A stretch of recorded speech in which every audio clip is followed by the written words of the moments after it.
Welcome, welcome, welcome, Facebook BGCSI family. We're back at it again, right here at 3 o'clock, same time every day, Monday through Friday, as we're continuing on in our online book reading of Hatchet by Gary Paulsen. This morning we went through chapter 7, and we are so caught up. I am just like, what's going to happen next? Each chapter is like a cliffhanger, but we want to give everybody some time. For those who are tuning in live to the broadcast, thank you so much for tuning in. We ask that you just hit that share button so we can let other people in the community know of what we're doing, gather the family around. Go ahead, text a friend, text a neighbor, tell them to jump on in. And if not, you could recommend it to them later on in the day that they could watch the read broadcast on Facebook at any time, and we'll also be posting the links to our YouTube videos as well that would have those so you can share that content as well. But recap a little bit about chapter 7. Brian Roberson, if we're just tuning in, traveling to Canada, plane crashed. He's in the wilderness. He ate some berries, which he now calls gut berries, because they messed and tore his gut up. He was waking up, and let's just say, to keep it PG, that was coming out of both ends. But now he found some raspberries in chapter 7, but he also had an encounter with a bear, which he realized the bear was probably as afraid of him as much as he was afraid of the bear.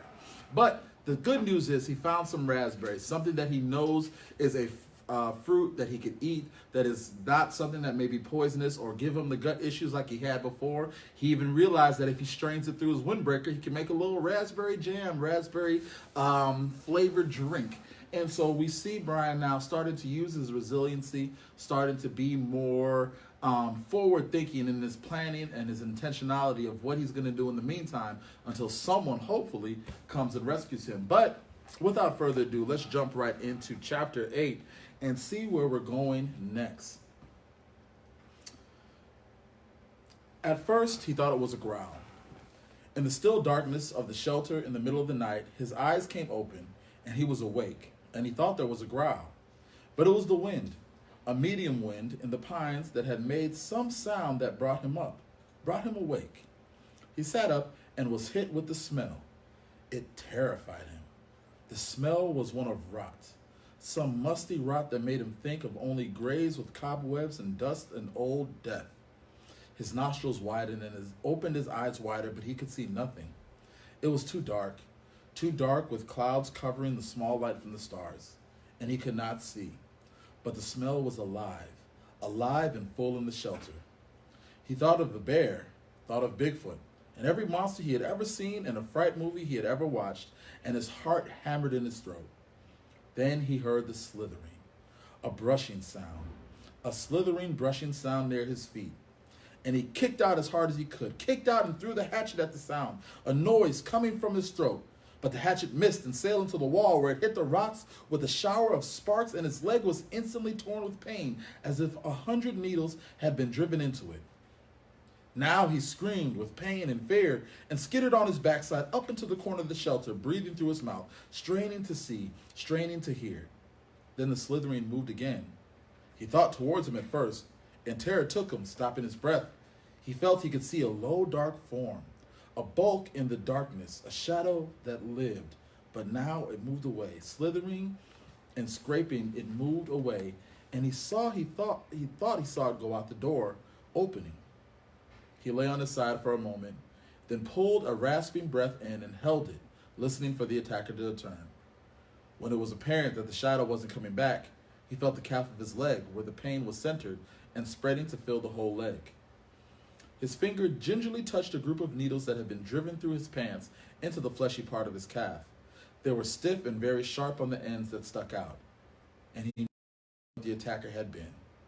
A porcupine had stumbled into his and when he kicked it, the thing slapped him with its tail full of quills.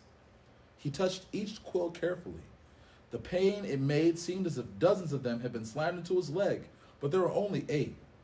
Pinning the cloth against his skin, he leaned back against the wall for a minute. He couldn't leave them in. They had to come out. But just touching them made the pain more intense. So fast, he thought, so fast things change. When he'd gone to sleep, he had satisfaction in just a moment. It was all different. He grasped one of the quills, held his breath, and jerked. It sent pain signals to his brain in tight waves, but he grabbed another, pulled it, then another quill. When he had pulled four of them, he stopped for a moment.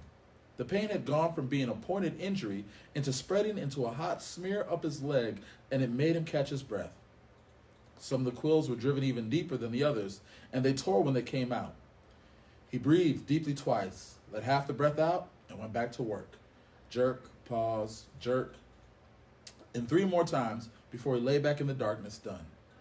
The pain filled his leg now, and with it came new waves of self-pity.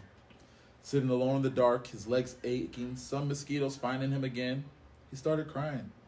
It was all too much, just too much, and he couldn't take it, not the way it was. I can't take it this way. Alone, with no fire, and in the dark, and next time it might be something worse, maybe a bear, and it wouldn't just be quills in his legs, it could be worse. I can't do this, he thought again and again. I can't. Brian pulled himself up until he was sitting upright back in the corner of the cave. He put his head down on his arms and across his knees, with stiffness taking his left leg, and cried until he was cried out. He did not know how long it took, but later he looked back on this time of him crying in the corner in the dark cave and thought of it as when he learned the most important rule of survival, which was that feeling sorry for yourself didn't work. It wasn't just that it was wrong to do or that it was considered incorrect. It was more than that. It didn't work. When he sat alone in the darkness and cried and was all done with it, nothing has changed. His legs still hurt, it was still dark, and he was still alone, and the self-pity had accomplished nothing. At last, he slept again, but already his patterns were changing, and the sleep was light. A resting doze more than a deep sleep, with small sounds awakening him twice in the rest of the night, and the last doze period before daylight, before he awakened, finally with the morning light and the clouds of new mosquitoes, he dreamed. This time was not of his mother, not of the secret, but of his father, and first then of his friend Terry. In the initial segment of the dream, his father was standing at the side of the living room looking at him, and it was clear from his expression that he was trying to tell Brian something. His lips moved, but there was no sound, not a whisper. He waved his hands at Brian, made gestures in front of his face as if he were scratching something. He worked to make a word with his mouth, but at first Brian could not see it. Then the lips made a shape, but no sound. Ma. Brian could not hear it, could not understand it, and he wanted to so badly. It was so important to understand this, his father, to know what he was saying. He was trying to help, trying so hard, and when Brian couldn't understand, he looked cross, the way he did when Brian asked questions more than once, and he faded. Brian's father faded into a fog place. Brian could not see, and the dream was almost over. Or it seemed to be, when Terry came in. He was not gesturing to Brian, but was sitting in the park at a bench looking at a barbecue pit. For a time, nothing happened. Then he got up, poured some charcoal from a bag into the cooker, and then some starter fluid, and he took a flip-top lighter and lit the fluid. When it was burning, the charcoal was at last getting hot. He turned, noticing Brian for the first time in the dream. He turned and smiled and pointed to the father's fire as if to say, "See, a fire." But it meant nothing to Brian, except that he wished he had a fire. He saw a grocery sack on the table next to Terry. Brian thought it must contain hot dogs and chips and mustard, and he could only think of the food. But Terry shook his head again and pointed to the fire. And twice more he pointed to the fire, made Brian see the flames.